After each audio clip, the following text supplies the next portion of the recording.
નમસ્કાર બાળકો, સૌ મજામાં? જો આપણે ગયા વખતે ખનિજ પોષકોના મહત્વ વિશે વાત કરતા હતા કે જુદા જુદા ખનિજ તત્વોને વનસ્પતિ કેવી રીતે શોષે અને વનસ્પતિમાં એ ખનિજ તત્વોનું મહત્વ શું છે. એ પૈકીના nitrogen, phosphorus, potassium, calcium, magnesium અને સલ્ફર કાલે જોઈ ગયા. આજે હવે આગળના તત્વો વિશે જાણીએ. તો આજે પહેલું તત્વ છે આયર્ન. આયર્ન કયા સ્વરૂપે શોષાય? તો કે ફેરિક આયર્ન સ્વરૂપે. જો આને ધ્યાનમાં રાખજો બંનેને. ફેરિક આયર્ન એટલે તમે જાણો છો Fe3+. તો આ બંને વસ્તુ યાદ રાખજો. MCQ માં પૂછાય ફેરિક, ફેરસ કે 2+, 3+. તો ત્યારે આપણે પરીક્ષામાં કન્ફ્યુઝ થઈએ. એટલે આને ખાસ યાદ રાખજો. આયર્ન કયા સ્વરૂપે શોષાય છે? ફેરિક આયર્ન સ્વરૂપે. અને ફેરિક આયર્ન એટલે શું? Fe3+. ઓકે. મહત્વમાં સૌથી મહત્વની બાબત હોય તો લઘુ પોષક તત્વોમાં અન્ય તત્વોની સાપેક્ષે આયર્નની માત્રા સૌથી વધારે જરૂરી છે. એટલે કહી શકીએ કે આપણે જે કંઈ લઘુ પોષક તત્વો ભણ્યા એમાં સૌથી વધારે માત્રામાં જરૂરી હોય તો કોણ છે? આયર્ન. ધ્યાન રાખજો, પણ લઘુ પોષક તત્વોમાં, બધા તત્વોમાં નહીં. આયર્નનું સૌથી મહત્વપૂર્ણ પાસું હોય તો એ ફેરોડોક્સિન અને સાયટોક્રોમ જેવા બીજાણુવાહક પ્રોટીનોનો ઘટક છે.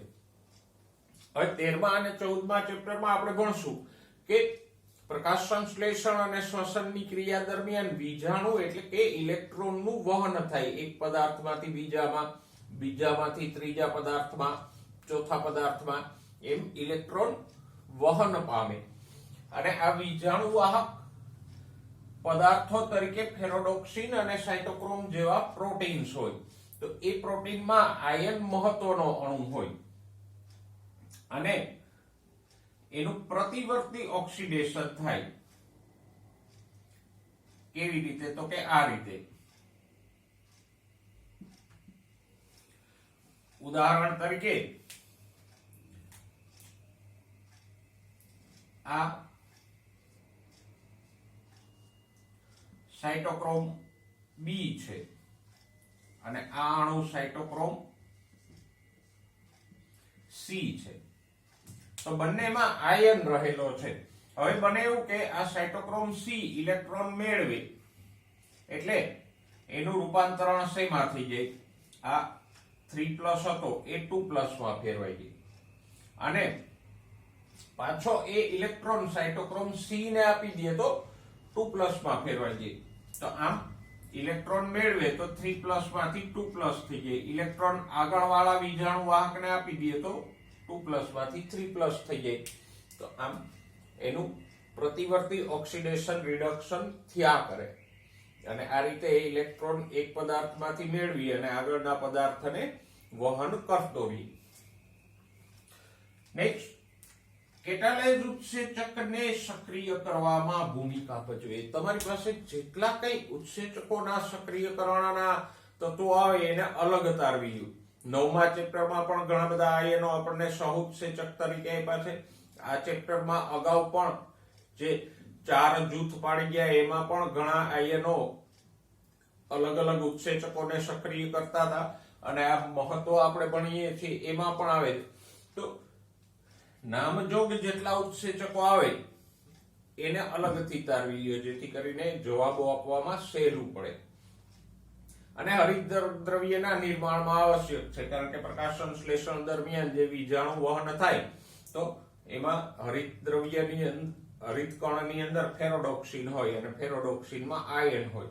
સાથે સાથે હરિત દ્રવ્યના સંશ્લેષણમાં પણ ઉપયોગી થાય. તો આપણે આયર્નનું મહત્વ જોયું, એમાંથી આ બધી બાબતો યાદ રાખજો.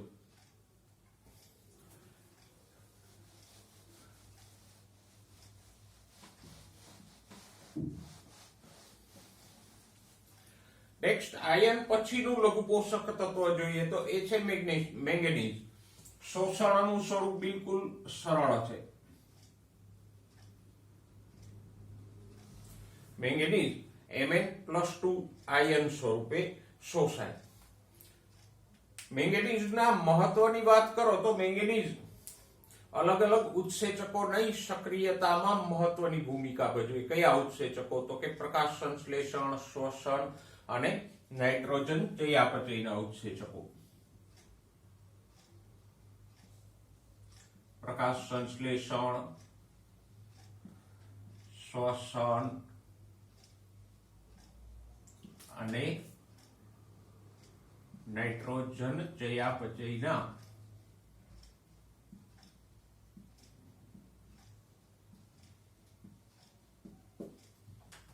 આ પ્રક્રિયાઓમાં સંકળાયેલા ઉત્સેચકોની સક્રિયતામાં ભાગ ભજવે. જેમ આયન કેટાલેઝને સક્રિય કરતો હતો એમ મેંગેનીઝ પ્રકાશ સંશ્લેષણ, શ્વસન અને નાઇટ્રોજન ચયાપચય સાથે સંકળાયેલા ઉત્સેચકોની સક્રિયતામાં ભાગ ભજવશે.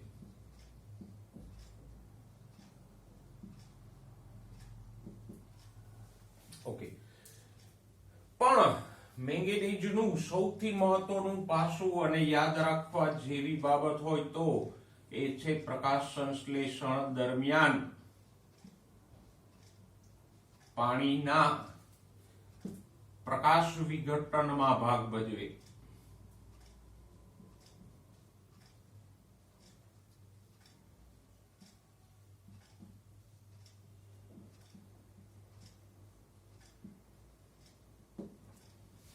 આ મેંગેનીઝનું મહત્વનું કાર્ય છે.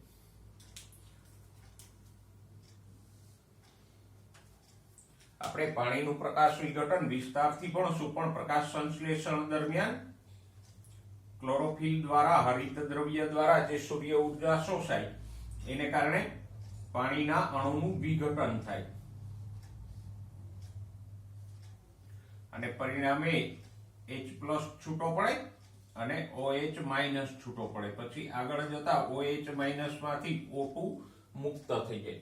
તો પ્રકાશ વિઘટનની ક્રિયા અગત્યની છે. એનાથી O2 મુક્ત થાય અને હાઇડ્રોજન છૂટો પડ્યો એ પછી CO2 સાથે સંયોજાય અને CO2 નું રિડક્શન કરશે. પ્રક્રિયા આપણે સવિસ્તાર 13મા ચેપ્ટરમાં આવશે. અત્યારે આટલું યાદ રાખો. તો મેંગેનીઝ માટે તમારા એક જ મહત્વ વિશેષ યાદ રાખવાનું, પાણીના પ્રકાશ વિઘટનમાં એ મહત્વની ભૂમિકા ભજવે છે. ઓકે, તો મેંગેનીઝ આપણે પૂરું કર્યું. હવે જોઈએ ઝિંક. ઝિંક કયા સ્વરૂપે શોષાય? તો કે એના શોષણનું સ્વરૂપ તો એકદમ સરળ છે. આની જેમ Zn+2 સ્વરૂપે શોષાય. મહત્વ તો કે એ પણ વિવિધ ઉત્સેચકો, ખાસ કરીને કાર્બોક્સાઇલેઝ ઉત્સેચકને સક્રિય કરે. કયા ઉત્સેચકને સક્રિય કરે છે?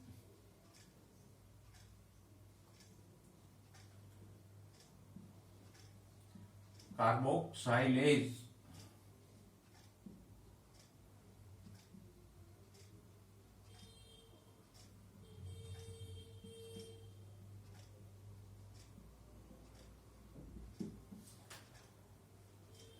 આને યાદ રાખવાનું. અને બીજું, ઓક્સિનના સંશ્લેષણમાં મહત્વનો ભાગ ભજવે.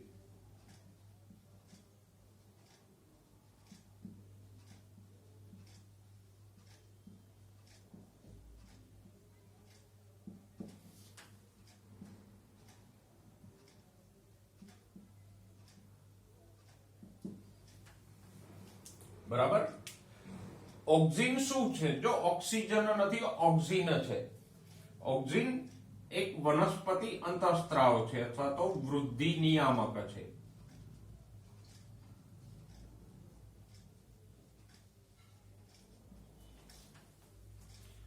અને ઓક્સિનની સવિસ્તાર ચર્ચા 15મા ચેપ્ટરમાં તમે કરશો. તો અહીંયા બે બાબતો ખાસ અગત્યની છે. કાર્બોક્સાઇલેઝ ઉત્સેચકને સક્રિય કોણ કરે છે? ઝિંક. અને ઓક્સિન જેવા વનસ્પતિ અંતઃસ્ત્રાવોના સંશ્લેષણમાં કયું ખનિજ તત્વ ભૂમિકા ભજવે છે? ઝિંક. ઓકે, તો ઝિંક આપણે જોયું. હવે વાત કરીએ કોપરની.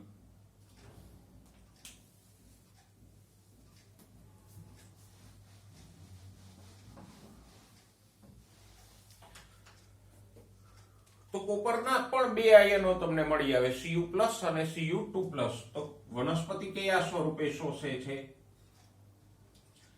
ક્યુપ્રિક આયન સ્વરૂપે. ક્યુપ્રસ નહીં, ક્યુપ્રિક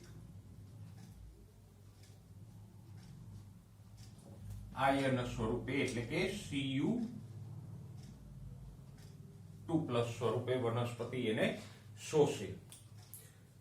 ઓકે, એક તો કોપર વનસ્પતિની બધી જ ચયાપચય ક્રિયાઓ માટે આવશ્યક છે.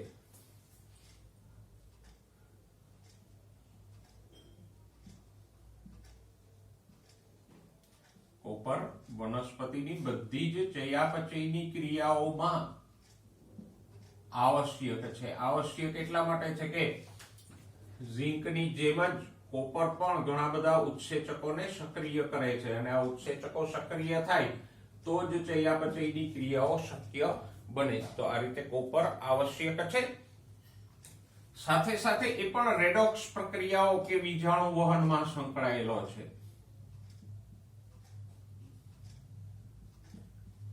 રેડોક્સ પ્રક્રિયાઓ એટલે રિડક્શન ઓક્સિડેશનની ક્રિયાઓ, જેને આપણે વીજાણુ વહન પણ કહીએ.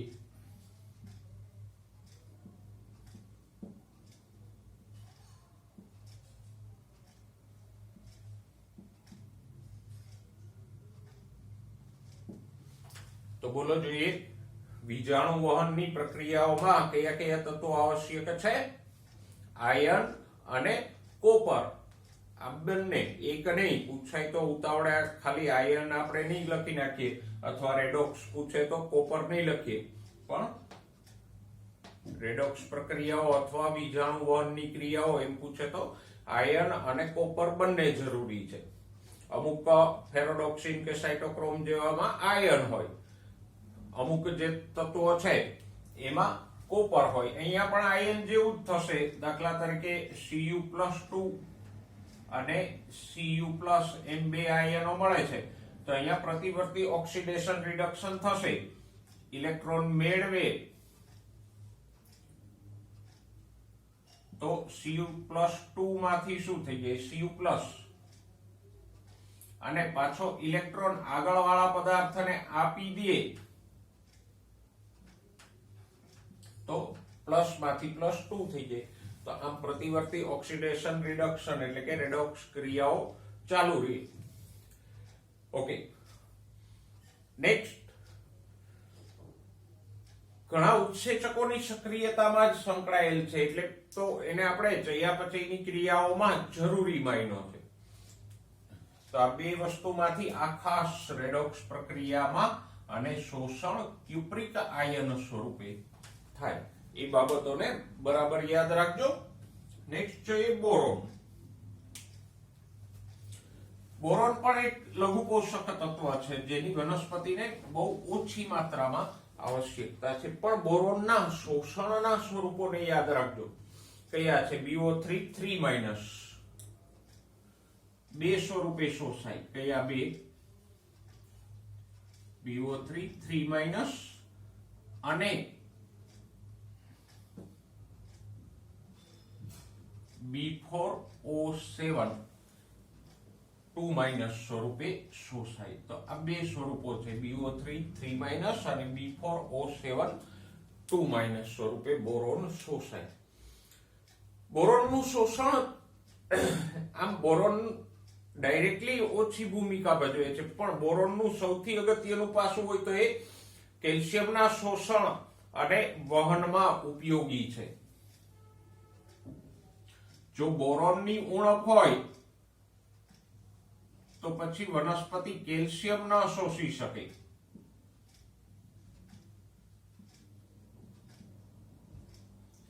એટલે બોરોનની ઉણપ હોય તો એની પાછળ વનસ્પતિમાં કેલ્શિયમ પણ વનસ્પતિમાં કેલ્શિયમની પણ ઉણપ થાય, કારણ કે બોરોન ન હોય તો કેલ્શિયમ પણ ના શોષી શકાય. તો આમ ધ્યાનમાં રાખજો કે વનસ્પતિમાં બોરોનની ઉણપ હોય તો એ છોડમાં બીજા કયા તત્વની ઉણપ સર્જાઈ શકે? તો કે કેલ્શિયમ, કારણ કે બોરોન કેલ્શિયમના શોષણમાં મહત્વનો ભાગ ભજવે છે. અને કેલ્શિયમ કોષરસ પટલ કે રસધાની પટલની પ્રવેશશીલતા જાળવવામાં ઉપયોગી છે. એટલે આડકતરી રીતે બોરોન પણ પ્રવેશશીલતા જાળવવામાં ભાગ ભજવે છે.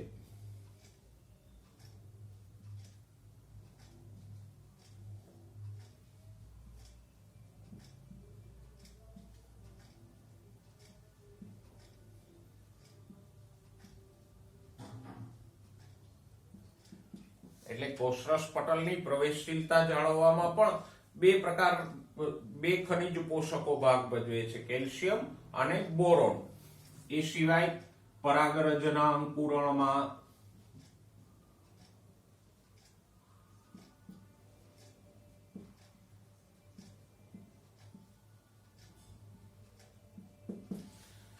પરાગરજનું અંકુરણ થઈ અને એમાંથી પરાગ નલિકા ઉત્પન્ન થાય, એમાં પણ બોરોન ભાગ ભજવે છે. પછી કોષનું વિભેદન અને કાર્બોદિતોના વહનમાં,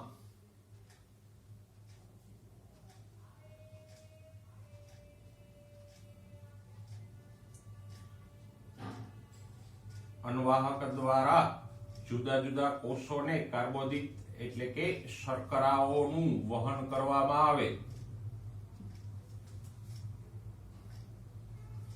એમાં પણ બોરોન મહત્વનો ભાગ ભજવે. તો બોરોન માટે એક તો એના શોષણના બંને સ્વરૂપો યાદ રાખજો, સાથે સાથે કેલ્શિયમના શોષણમાં, પરાગરજના અંકુરણમાં અને શર્કરાના વહનમાં ભાગ ભજવે. આટલી બાબતોને બોરોન માટે ચોકસાઈથી યાદ રાખજો. નેક્સ્ટ તો આપણને પૂછે મોલિબ્ડેનમ.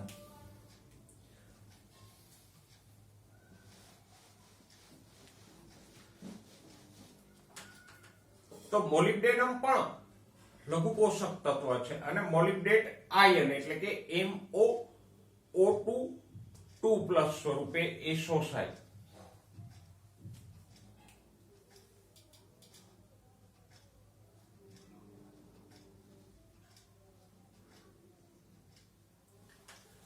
મોલિબ્ડેટ આયન સ્વરૂપે. અને નાઇટ્રોજન ચયાપચયમાં ભાગ લેતા ઉત્સેચકો માટે મહત્વનો છે. નાઇટ્રોજન ચયાપચયની ક્રિયા આપણે આ ચેપ્ટરમાં આગળ ભણવાના છીએ. તો એમાં નાઇટ્રોજિનેઝ અને નાઇટ્રેટ રિડક્ટેજ જેવા ઉત્સેચકો ભાગ લે, એની સક્રિયતા માટે બોરોન મહત્વનો છે. કયા ઉત્સેચકો માટે? નાઇટ્રોજિનેઝ અને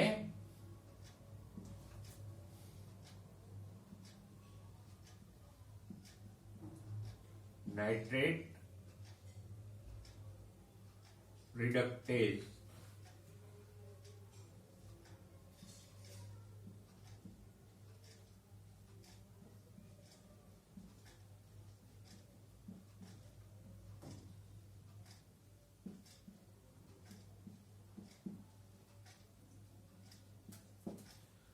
ઓકે, તો અહીંયા તમને ટ્વિસ્ટ કરીને એવું પણ પૂછી શકે કે કયા તત્વની ઉણપથી વનસ્પતિમાં નાઇટ્રોજનની ઉણપ સર્જાશે?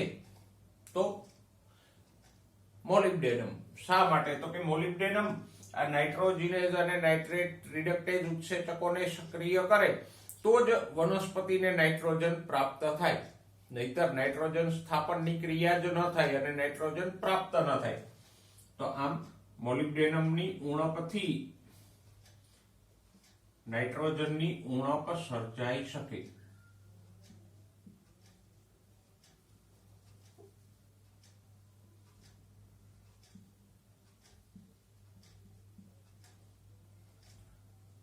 જેમ બોરોનની ઉણપથી કેલ્શિયમની ઉણપ સર્જાઈ શકે, એમ મોલિબ્ડેનમની ઉણપથી વનસ્પતિમાં નાઇટ્રોજનની ઉણપ પણ સર્જાઈ શકે.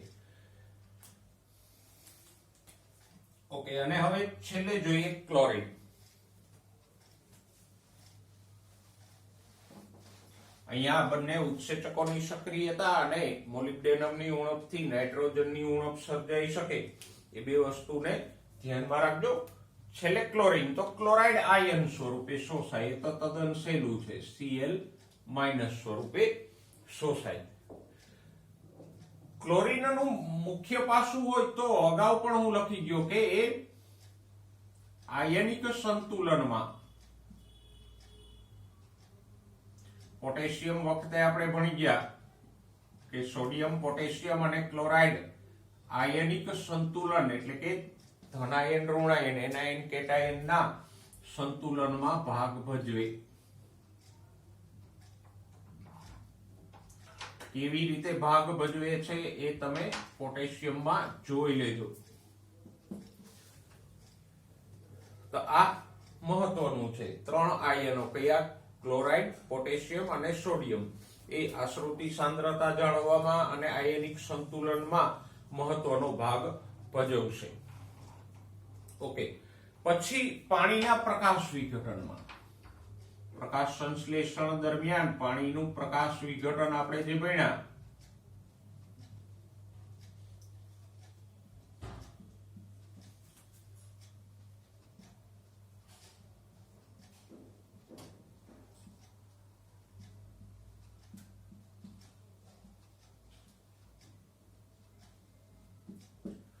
એ પ્રકાશ વિઘટનમાં કયા કયા તત્વો ભાગ લે છે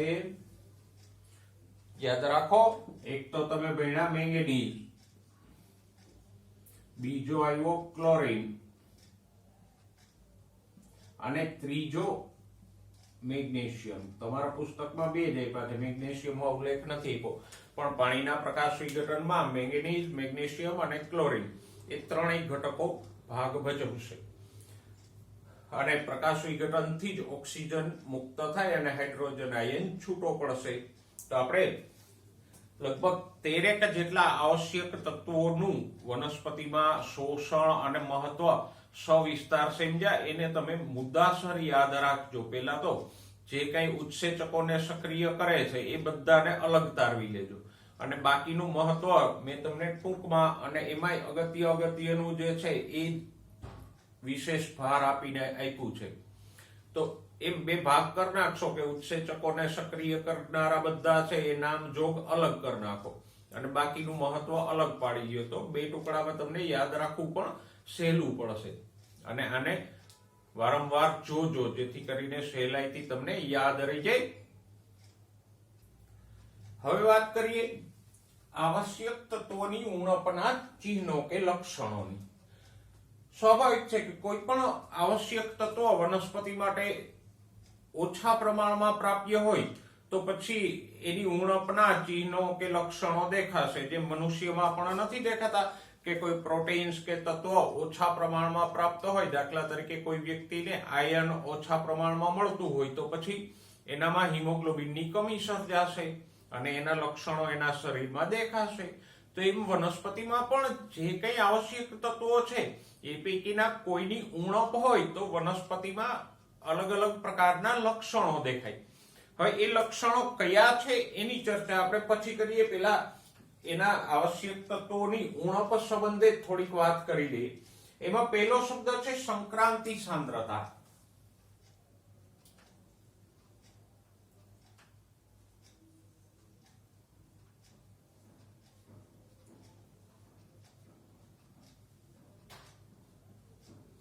સંક્રાંતિ સાંદ્રતા એટલે આવશ્યક તત્વોની ઓછામાં ઓછી એવી સાંદ્રતા કે જેનાથી ઓછી સાંદ્રતા એ વનસ્પતિનું કામ ન ચાલે. એને શું કહેવાય? સંક્રાંતિ સાંદ્રતા. એટલે કે આવશ્યક તત્વની જે સાંદ્રતાથી ઓછી સાંદ્રતા એ વનસ્પતિની વૃદ્ધિ અવરોધાય એને શું કહેવાય? સંક્રાંતિ સાંદ્રતા. દાખલા તરીકે કોઈ તત્વ વનસ્પતિને 10 મિલીમોલ પર કિલોગ્રામ જરૂરી છે, પણ તમે હવે એને ઘટાડીને જો 8 મિલીમોલ પર કિલોગ્રામ કરી દો તો વનસ્પતિને વાંધો નથી આવતો, એમ એ ટકી રહેશે, એનો વૃદ્ધિ વિકાસ સામાન્ય થશે. પણ હવે જો 8 મિલીમોલ થી ઘટાડીને તમે ઓછી કરો છો તો પછી વનસ્પતિને મુશ્કેલીઓ થાય છે ને એમાં એની ઉણપના લક્ષણો દેખાય, વૃદ્ધિ ઉપર અસર પડે. તો પછી આ તત્વની સંક્રાંતિ સાંદ્રતા કેટલી થઈ?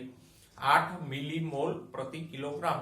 આવશ્યક જરૂરી સાંદ્રતા કેટલી છે? દાખલા તરીકે 10 મિલીમોલ કે 10 મિલીમોલ પ્રતિ કિલોગ્રામ મળે તો એ જરૂરી છે.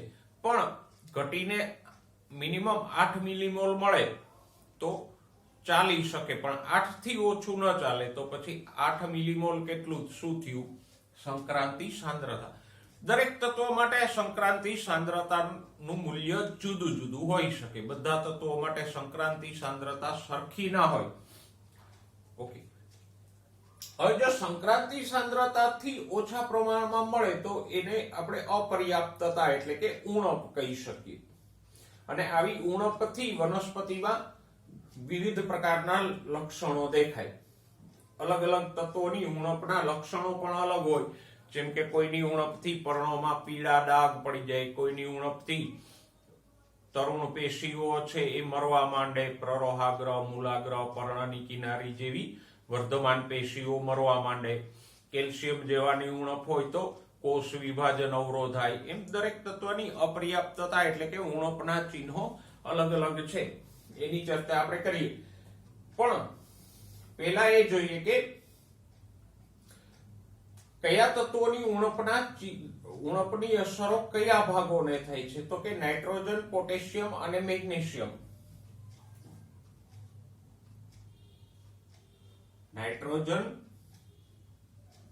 પોટેશિયમ અને મેગ્નેશિયમની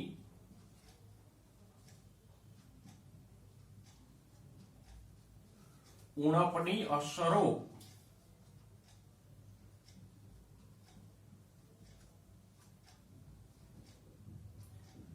જીર્ણપેશીને પ્રથમ થાય, તરુણ પેશીને એની અસરો નથી થતી. ખાસ ધ્યાનમાં રાખજો. કયા તત્વો? નાઇટ્રોજન, પોટેશિયમ અને મેગ્નેશિયમની ઉણપની અસરો પહેલા કોને થાય? જીર્ણ પેશીને. શા માટે? તો કે બને એવું, ઉદાહરણ તરીકે આપણે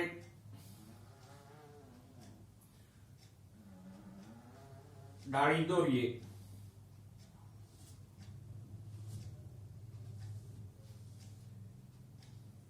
તો આ જીર્ણતા પામતું પર્ણ છે, એટલે કે જે ગરડું થઈ ગયું છે અને ખરી જવાના આરે છે. અને આ તરુણ પર્ણ છે, વિકાસ પામતું.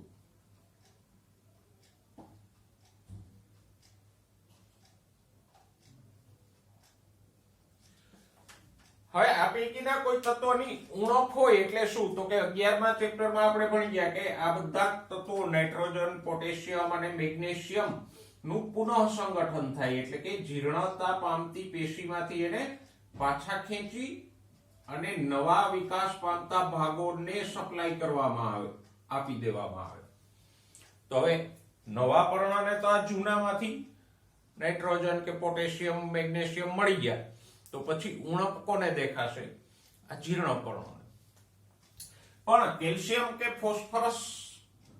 કેલ્શિયમ કે સલ્ફર જેવા ખનિજોની ઉણપ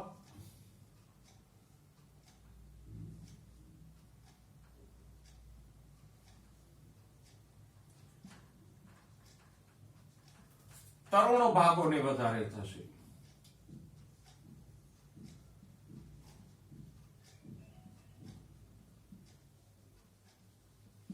કારણ કે 11મા ચેપ્ટરમાં આપણે ભણી ગયા કે કેલ્શિયમ જેવા તત્વોનું પુનઃ સંગઠન નથી થતું, એટલે કે એને જીર્ણ ભાગોમાંથી પાછા નથી ખેંચી શકાતા. કારણ કે કેલ્શિયમ સલ્ફર રચનાત્મક ઘટકો છે, એટલે એને પાછા નથી ખેંચી શકાતા. તો પછી ઉણપ થશે તો એની સીધી અસર કોને થશે? તરુણ પેશીને થશે. આને નહીં થાય, કારણ કે એની પાસે તો અગાઉથી કેલ્શિયમ જમા કરેલું જ છે, એટલે આને વાંધો નહીં આવે જીર્ણ પેશીને. પણ ઉણપની અસરો આને થશે. તો જે તત્વોનું પુનઃ સંગઠન થાય છે, એટલે કે જીર્ણ પેશીમાંથી જેને પાછા ખેંચી શકાય છે, એની ઉણપની અસરો જીર્ણ પેશીને થાય.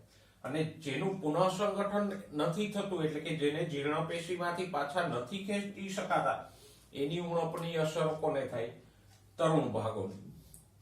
સહેલાઈથી એમ યાદ રાખજો, જીર્ણ પેશી કયા તત્વોની ઉણપની અસરો જીર્ણ પેશીને થાય અને કયા પેશીની ઉણપની અસરો તરુણ ભાગોને થાય. તો આ બે બાબતોને આ ચર્ચામાંથી ખાસ યાદ રાખજો. હવે આ જ મુદ્દામાં આપણે વાત કરીએ આવશ્યક તત્વોની ઉણપના લક્ષણો. શરૂઆતમાં આપણે સંક્રાંતિ, સાંદ્રતા અને એ બધાની વાત કરી કે કયા તત્વોની ઉણપની અસરો જીર્ણ પેશીને પહેલા થાય, કયા તત્વોની ઉણપની અસરો તરુણ પેશીને પહેલા થાય. હવે ચોક્કસ અસરો ઉપર જઈએ તો ચારેક ઉણપની અસરો આપણને આપી છે. પહેલું છે ક્લોરોસિસ. ક્લોરોસિસ એટલે પર્ણો પીળા પડી જવા. સામાન્યતઃ પર્ણમાં ક્લોરોફિલનો અભાવ હોય એટલે પર્ણો પીળા પડી જતા હોય. ઘણીવાર આપણે જોઈએ છે કે ચોમાસામાં વધારે પડતો વરસાદ થાય તો મગફળીના પર્ણો પીળા પડી જતા હોય. તો આવી અસરને શું કહે? ક્લોરોસિસ એટલે પર્ણો પીળા પડી જવા. કોનાથી થાય? તો કે NKS MgMnZnFe. બરાબર આને યાદ રાખી લેજો. ક્લોરોસિસ કોનાથી થાય? NKS MgMnZnFe. 7 તત્વોની ઉણપથી ક્લોરોસિસ થાય. પછી નેક્રોસિસ એટલે પર્ણની પેશીઓ મરી જવી. આમ તો પેશીઓ મરી જવી એવો અર્થ થાય, પણ એક્ઝેક્ટ કહીએ તો પર્ણની પેશીઓ મરી જવી. શેનાથી થાય? CA-CU-Mg એનાથી નેક્રોસિસ થાય. કોષ વિભાજન અવરોધાય. કેનાથી? NKS અને MO મોલિબ્ડેનમ. પુષ્પસર્જન વિલંબાય એટલે કે પુષ્પો મોડા ઉત્પન્ન થાય. કેનાથી? NS અને MO એટલે મોલિબ્ડેનમ. તો આને નોટમાં નોંધી અને બરાબર યાદ રાખજો, કારણ કે અહીંયા આપણે જોઈ શકીએ છીએ કે કોઈ તત્વની ઉણપથી એક કરતા વધારે અસરો થાય. જેમ કે નાઇટ્રોજનની ઉણપથી જુઓ ક્લોરોસિસ પણ થશે, કોષ વિભાજન પણ અવરોધાય છે અને પુષ્પસર્જન પણ વિલંબમાં પડે છે. આના સિવાય પણ અસરો છે, જેમ કે કોષ વિભાજન અવરોધ માટે કેલ્શિયમ પણ જવાબદાર છે. પણ આપણને આપ્યા છે એટલાને આપણે યાદ રાખશું. આમાંથી જ્યારે તમને થોડુંક ફેરવીને પ્રશ્ન પૂછે તો આપણે મુશ્કેલીમાં મુકાઈએ. સરળતાથી પૂછે કે ભાઈ આપેલ પૈકી કયા તત્વોની ઉણપથી ક્લોરોસિસ થાય, તો તમને 4-4, 5-5 કે 7-7 તત્વોના સમૂહ આપ્યા હોય, આમાં એકાદું વધારાનું ઘુસાડી દીધું હોય તો મળી જાય.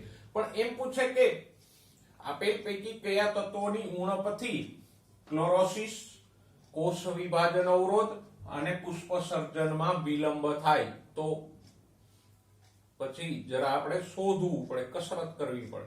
અથવા એમ પૂછે કે નાઇટ્રોજનની ઉણપથી કઈ કઈ અસરો થાય છે, તો ક્લોરોસિસ, કોષ વિભાજન અવરોધ, પુષ્પસર્જનમાં વિલંબ કે આપેલા બધા જ. અથવા તો નાઇટ્રોજનની ઉણપથી નીચેના પૈકી કઈ અસર વનસ્પતિને નહીં થાય, તો નેક્રોસિસ. તો આવી રીતે આમાંથી તમને ઘણા બધા પ્રકારે અલગ અલગ MCQ પૂછી શકે. એટલે બેટર વે એ છે કે આ 4 લીટીઓને તમે ધડ યાદ રાખી લ્યો. જરૂર પડે તો પેપરમાં આપણે રફલી લખીને કરી શકીએ. ક્લોરો આ તત્વો, આ તત્વો, નેક્રોસિસ તો કે આટલા તત્વો, અને જવાબ તમે મેળવી શકો. એટલે આને બરાબરથી યાદ રાખી લેજો, કારણ કે આમાંથી ઘણા બધા MCQ નીકળી શકે. હવે મિત્રો વાત કરીએ લઘુ પોષક તત્વોની વિષારીતા. વિષારીતા એટલે હાનિકારક અસરો. અને લઘુ પોષક તત્વોની વિષારીતા એટલે શું? તો કે લઘુ પોષક તત્વોની વધુ માત્રાથી વનસ્પતિને થતી હાનિકારક અસરોને શું કહેવાય? વિષારીતા. દાખલા તરીકે આપણા શરીર માટે આયર્ન જરૂરી છે. આયર્નની ઉણપથી નુકસાનકારક અસરો થાય, પણ સામે પક્ષે જો કોઈ વ્યક્તિના શરીરમાં આયર્ન વધી જાય તો પણ એને નુકસાનકારક અસરો થાય. સોડિયમ આપણા માટે જરૂરી છે, પણ જો સોડિયમનું પ્રમાણ વધી જાય શરીરમાં તો પણ હાઇપરટેન્શન કે એવી નુકસાનકારક અસરો થાય. તો એમ લઘુ પોષક તત્વો આપણે જાણીએ છીએ કે વનસ્પતિમાં એકદમ અલ્પ માત્રામાં જરૂરી છે, એને જ આપણે લઘુ પોષક તત્વો કીધા. હવે જો કોઈ કારણસર આ લઘુ પોષક તત્વોનું પ્રમાણ વનસ્પતિમાં વધી જાય તો વનસ્પતિને વિષારી એટલે હાનિકારક અસરો થાય. અને કેટલું વધે તો થાય, તો કે એના નિયત પ્રમાણ કરતા 10%.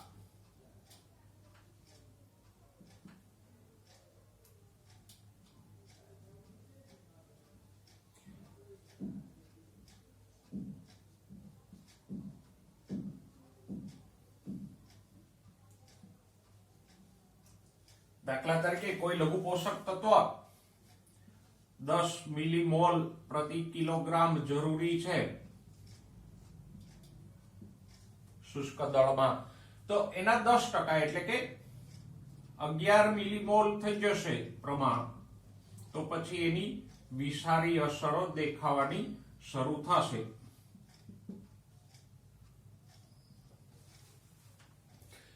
આ વિષારી અસરો ભિન્ન ભિન્ન હોય. દાખલા તરીકે ઘણા તત્વોની વિષારી અસરોથી પર્ણમાં કે પ્રકાંડ ઉપર જાંબલી ડાઘાઓ પડે, પર્ણની શિરાઓ છે એ જાંબલી કે વાદળી થઈ જાય, એવી અસરો દેખાય. અને હા, બીજી વસ્તુ, આ વિષારી અસરોને ઓળખવી મુશ્કેલ છે, કારણ કે ઉણપ એક તત્વની હોય, સોરી, વધારે માત્રા એક તત્વની હોય અને ઉણપ બીજાની દેખાય. જો એક ઉદાહરણ આપણને આપ્યું છે કે મેંગેનીઝનું પ્રમાણ વધે તો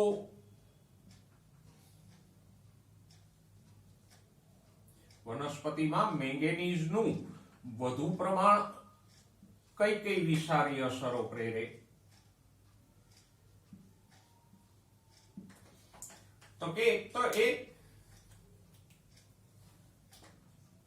આયર્ન અને મેગ્નેશિયમ સાથે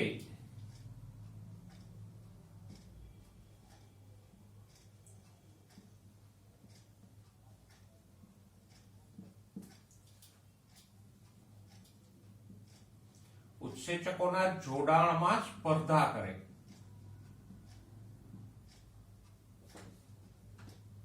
જે ઉત્સેચકો સાથે આયર્ન અને મેગ્નેશિયમ જોડાતા હોય અને એને સક્રિય કરતા હોય, એ ઉત્સેચકના અમુક અણુઓ સાથે મેંગેનીઝ જોડાઈ શકે, કારણ કે મેંગેનીઝ વધારે પ્રમાણમાં છે તો એ મેંગેનીઝ ત્યાં જોડાઈ ગઈ. પણ આયર્ન કે મેગ્નેશિયમ જોડાવાથી ઉત્સેચક સક્રિય થશે, જ્યારે મેંગેનીઝ જોડાશે તો ઉત્સેચક સક્રિય નહીં થાય, અને ઉત્સેચક સક્રિય નહીં થાય તો પ્રક્રિયા નહીં થાય, એટલે આપણને આયર્ન કે મેગ્નેશિયમની ઉણપ દેખાશે. બીજું તો કે કેલ્શિયમના પ્રરોહાગ્રમાં વહનને અવરોધે, એટલે કે વિભાજન પામતી જે પેશીઓ હોય એમાં કેલ્શિયમનું વહનને અવરોધે, અને કેલ્શિયમની ઉણપ હોય તો પછી કોષ વિભાજન શક્ય ન બને. તો આમ અહીંયા આપણે જોઈ શકીએ કે ખરેખર તકલીફ શું છે, તો કે મેંગેનીઝનું પ્રમાણ વધી ગયું છે, પણ આ મેંગેનીઝ છે આયર્ન, મેગ્નેશિયમ કે કેલ્શિયમને અવરોધે છે. તો વનસ્પતિમાં મેંગેનીઝના વધુ પ્રમાણની કોઈ અસરો નહીં દેખાય, પણ છોડ આપણે જોઈએ તો એમાં આપણને શું દેખાશે, તો કે આ છોડમાં આયર્ન, મેગ્નેશિયમ અને કેલ્શિયમની ઉણપની અસરો દેખાય છે. ખરેખર આયર્ન, મેગ્નેશિયમ કે કેલ્શિયમની ઉણપ નથી, પણ મેંગેનીઝનું વધારે પ્રમાણ છે એ એને અવરોધે છે. એટલે આમ એની અસરો પારખવી પણ મુશ્કેલ છે. આપણને તો કંઈક અલગ જ ચિહ્નો દેખાય છે, ખરેખર તકલીફ કંઈક બીજી જ છે. મેંગેનીઝનું પ્રમાણ વધી ગયું છે પણ એ આપણને દેખાતું નથી. આપણને તો છોડમાં આયર્ન, મેગ્નેશિયમ કે કેલ્શિયમની ઉણપના ચિહ્નો દેખાય છે. અને આ જ્ઞાન ખેડૂતો અને માળીઓ માટે જરૂરી છે કે જો એ પૂરતા પ્રમાણમાં આયર્ન, મેગ્નેશિયમ વગેરે આપતા હોય અને છતાંય એની ઉણપ દેખાતી હોય તો એને જોવું જોઈએ કે મેંગેનીઝનું વધારે પ્રમાણ છે અને માટીમાંથી મેંગેનીઝ હવે આપણે ન આપીએ વનસ્પતિને. તો આ રીતે લઘુ પોષક તત્વોની પણ વિષારી અસરો વનસ્પતિને થઈ શકે. એનું પ્રમાણ વધી જાય તો પણ હાનિકારક અસરો થાય અને પાછી એ હાનિકારક અસરોને પારખવી પણ મુશ્કેલ થશે. હવે જોઈએ તત્વોના શોષણની ક્રિયાવિધિ, એટલે કે આવશ્યક તત્વોનું વનસ્પતિ કઈ રીતે શોષણ કરે. તો શોષણના બે માર્ગો છે અને બે રીતો છે, બધું આપણે ભણી ચૂક્યા. શોષણના બે માર્ગો કયા છે? તો કે અપદ્રવ્ય પથ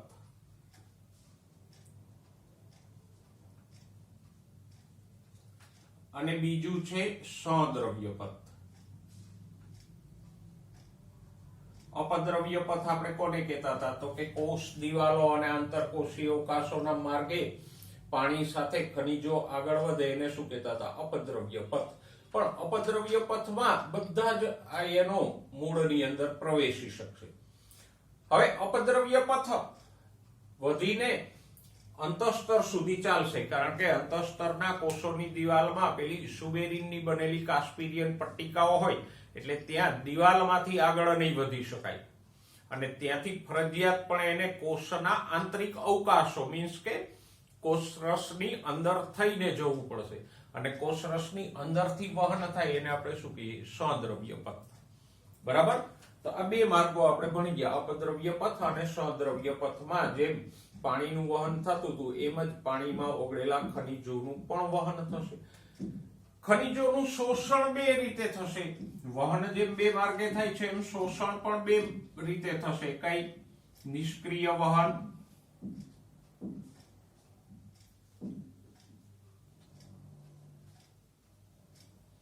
અને સક્રિય વહનથી. નિષ્ક્રિય વહન કોને કહેવાય? જો નિષ્ક્રિય વહન અહીંયા સાદા પ્રસરણથી નહીં થાય પણ સાનુકૂલિત પ્રસરણથી જ થશે.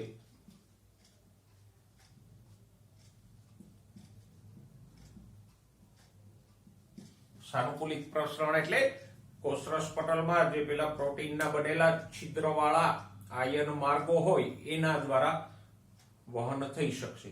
અને સક્રિય વહન એટલે તો કે કોષરસ પટલમાં આવેલા પ્રોટીનો જેને આપણે આયન પંપ કહેતા હતા એના દ્વારા એટીપી ની ઉર્જા વાપરીને વહન થાય તો એને શું કહેશું? સક્રિય વહન કહેશું. તો આમ બે રીતે થાય. પણ આપણે 11મા ચેપ્ટરમાં ભણી ગયા ખનિજ આયનોનું વહન મોટા ભાગે કેવું થાય? સક્રિય જ થાય. કારણ કે એક તો એ વીજભારિત હોય અને બીજું જમીનની અંદર એની સાંદ્રતા વધારે પડતી ના હોય, એટલે ખનિજ તત્વોનું વહન મોટા ભાગે સક્રિય જ થશે. હવે ખનિજ તત્વોના વહનને શું કહેવાય? ફ્લક્સ.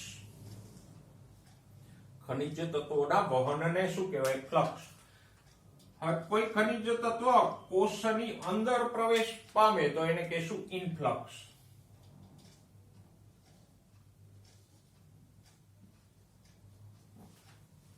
બરાબર? અને કોઈ તત્વ કોષમાંથી બહાર વહન પામે તો એને શું કહેશું? ઇફ્લક્સ. ઇનફ્લક્સ અને ઇફ્લક્સ.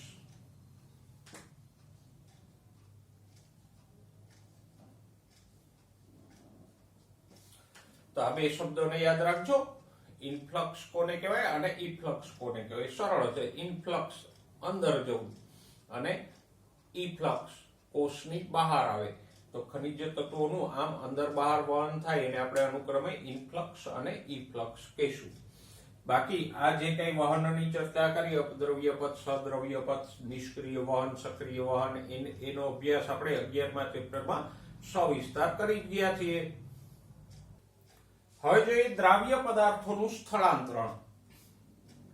અપદ્રવ્ય પથ કે સદ્રવ્ય પથ દ્વારા જે દ્રાવ્ય પદાર્થો એટલે કે ખનિજ પોષકો પાણીમાં ઓગળી અને જલવાહક પેશીમાં આવે એનું ઉપર તરફ સ્થળાંતરણ કેમ થાય? તો કે સરળ છે. પાણીની સાથે સાથે ઉત્સર્જન ખેંચાણથી જ થશે. જેમ આપણે સ્ટ્રોથી શરબત શોષીએ તો પાણીમાં ઓગળેલા ખાંડ અને મીઠા જેવા પદાર્થો પણ પાણીની સાથે ખેંચાય જ છે. તો એમ આ જે કઈ ખનિજ તત્વો હોય ભૂમિમાં એ પાણીમાં દ્રાવ્ય સ્વરૂપે હોય અને એટલે જલવાહકમાં પણ ઉત્સર્જન ખેંચાણથી પાણીનું ઉપર તરફ વહન થાય. તો આ ખનિજ તત્વો એટલે દ્રાવ્ય પદાર્થોનું પણ પાણી સાથે ઉપર તરફ વહન થશે. એટલે જ આપણે એને સામૂહિક વહન કે સામૂહિક પ્રણાલી કહેતા હતા. ખબર કેમ પડે? તો કે બે રસ્તા છે. એક તો જલવાહકના દ્રવ્યોનું વિશ્લેષણ કરો. દાખલા તરીકે કોઈ વનસ્પતિની જલવાહક પેશીનો ભાગ લઈ અને એમાંથી આપણે જે કંઈ રસ હોય, પદાર્થ હોય એને બહાર કાઢીએ અને એ રસનું વિશ્લેષણ કરીએ તો આપણને એમાં અલગ અલગ પ્રકારના ખનિજ તત્વો મળી આવશે. બરાબર. બીજો રસ્તો છે રેડિયો સમસ્થાનિકોનો. એટલે કે તમે જાણો છો રેડિયો સમસ્થાનિક એટલે રેડિયો એક્ટિવ સમસ્થાનિકો.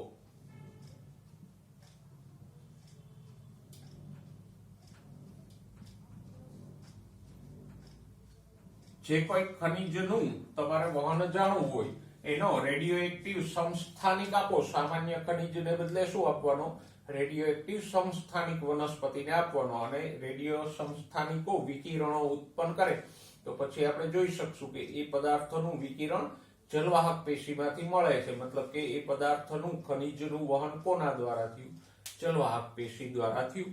અને આ વહન પાછળ સિદ્ધાંત ઉત્સેદન ખેંચાણનો જ લાગુ પડે છે, જેના દ્વારા પાણીનું ખેંચાણ થતું હતું. તો આમ 11મા ચેપ્ટરમાં આ ક્રિયાવિધિ પણ આપણે સવિસ્તાર ભણી ગયા છીએ. વિદ્યાર્થી મિત્રો, હવે જોઈએ ભૂમિ આવશ્યક તત્વોના સંચય સ્થાન તરીકે. આમ સામાન્ય જુઓ તો વનસ્પતિઓ અલગ અલગ સ્ત્રોતમાંથી અલગ અલગ તત્વો મેળવતી હોય. દાખલા તરીકે કાર્બન, હાઇડ્રોજન, એ તત્વો કાર્બન, ઓક્સિજન એ તત્વો વનસ્પતિ ક્યાંથી મેળવે? હવામાંથી, CO2 સ્વરૂપે. નાઇટ્રોજન સ્ત્રોત હવા છે, પણ નાઇટ્રોજન સ્થાપન થઈ અને જમીનમાં જશે. એટલે વનસ્પતિમાં ક્યાંથી પ્રવેશશે? જમીનમાંથી.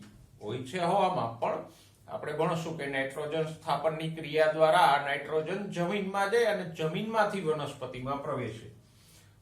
બાકીના જે કઈ તત્વો છે, હાઇડ્રોજન પાણીમાંથી મેળવે અને બાકીના તત્વો ભૂમિમાંથી મેળવશે. એટલે કે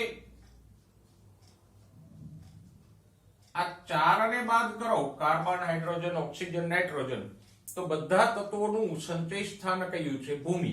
એટલે જ આપણે કીધું છે કે ભૂમિ આવશ્યક તત્વોના સંચય સ્થાન તરીકે કોણ કામ કરે છે? ભૂમિ. કેવી રીતે? ભૂમિમાં આ બધા ખનિજો ક્યાંથી આવ્યા? તો કે આપણે જાણીએ છીએ કે જે કઈ માટી કે જમીન છે શેમાંથી બની છે? ખડકોના વિઘટનથી. તો પૃથ્વીના પોપડામાં જે કઈ ખનિજ તત્વો હતા એ ખડકોના વિઘટનથી માટીમાં ફેરવાઈ ગયા અને આ તત્વો વનસ્પતિને પ્રાપ્ત થાય. તો આમ મોટાભાગના તત્વોનું સંગ્રહ સ્થાન કયું છે? જમીન. અને જમીનમાંથી જ એ વનસ્પતિને પ્રાપ્ત થાય. જમીનનું આ એક મહત્વ તો છે જ કે વનસ્પતિને ઘણા બધા ખનિજ તત્વો પૂરા પાડે કે ખનિજ તત્વોના સંચય સ્થાન તરીકે કામ કરે. પણ સાથે સાથે ભૂમિ નાઇટ્રોજન સ્થાપક બેક્ટેરિયાઓ અને નીલહરિત લીલ જેવા સજીવોને પણ સંરક્ષણ આપે. એટલે કે આ નાઇટ્રોજન સ્થાપક બેક્ટેરિયાઓ અને નીલહરિત લીલ છે એનું નિવાસ સ્થાન પણ કયું છે? જમીન.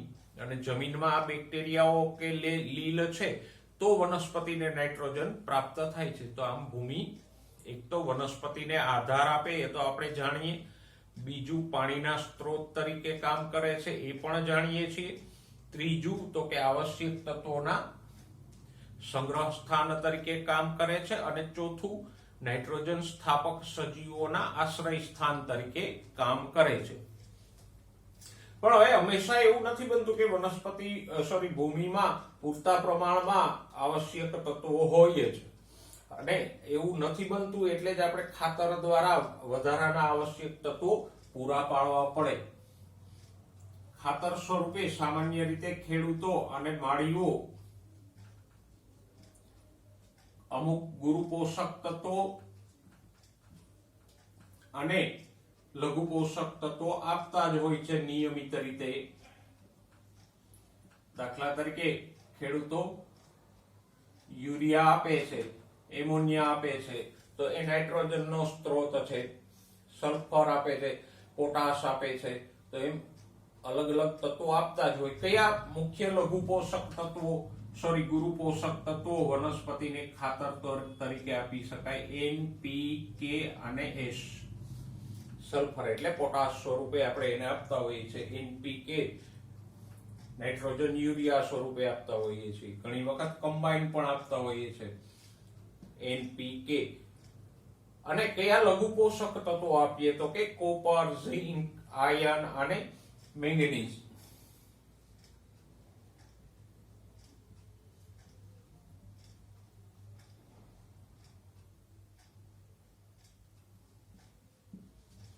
તો યાદ રાખજો કયા કયા ગુરુ પોષક તત્વો ખાતર સ્વરૂપે આપવામાં આવે અને કયા કયા લઘુ પોષક તત્વો ખાતર તરીકે અપાય. બંનેમાં 4 તત્વો છે.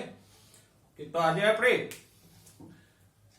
અમુક ખનિજ દ્રવ્યોનું શોષણ અને વનસ્પતિમાં એનું મહત્વ જોયું અને એના પછી વનસ્પતિઓમાં ખનિજ તત્વો સંબંધિત ઘણા બધા મુદ્દાઓની ચર્ચા કરી. આશા રાખું છું કે બધું તમને સારી રીતે સમજાઈ ગયું હશે. જે મુદ્દાઓ તમારે નોટમાં નોંધવાના છે, IMP છે, એને નોટમાં નોંધીને ખાસ યાદ રાખજો. નેક્સ્ટ ટાઈમ નાઇટ્રોજન ચયાપચયની ચર્ચા સાથે ફરીવાર મળીશું. ત્યાં સુધી સ્વસ્થ રહો, મસ્ત રહો અને ભણવામાં વ્યસ્ત રહો.